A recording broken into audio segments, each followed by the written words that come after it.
जय श्री कृष्णा. स्वागत आहे आजच्या न्यू एका मिनी ब्लॉग मध्ये. आज ना दुपारची वेळपासून ब्लॉगला सुरुवात होत आहे. तर भांडे खूप जास्त पडलेले होते, तर माझी दिवसाची म्हणजे दुपार झालेली आहे. 2 टोपले छान असे भांडे घासल्यापासून. मध्ये मध्ये स्वामीचा आवाज येतोय, प्लीज थोडं स्किप करा. बघा तुम्ही, इथे लेकरांच्या किती खेळणींचा पसारा असतो आणि लेकरांच्या खेळणींचा पसारा असला तरच ते घर गोकुळ वाटत असतं.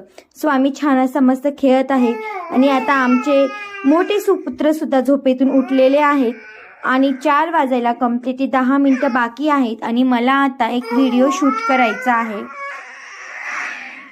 स्वामी खेळत आहे तोपर्यंत तर बॉटल कशा क्लीन करायच्या मी हा व्हिडिओ शूट करत आहे. मध्ये मध्ये स्वामीचा आवाज येतोय, प्लीज थोडंसं स्किप करा. आणि त्याच्यासाठी ना जास्त काही नाही, तुम्हाला लिक्विड घ्यायचंय, लिक्विडमध्ये पाणी टाकायचंय, छान विसळून घ्यायचंय, मग ते बॉटलमध्ये टाकून तुम्हाला छान अशा घासण्याने क्लीन करून घ्यायची.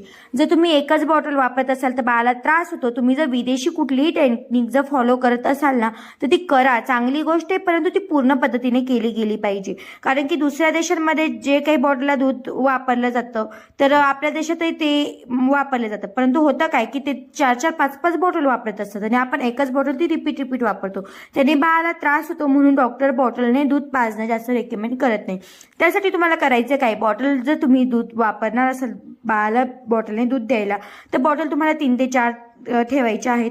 त्या बॉटल व्यवस्थित छान प्रत्येक वेळेला धुवून क्लीन करायच्या आहेत, उकळवायच्या आहेत गरम पाण्याने.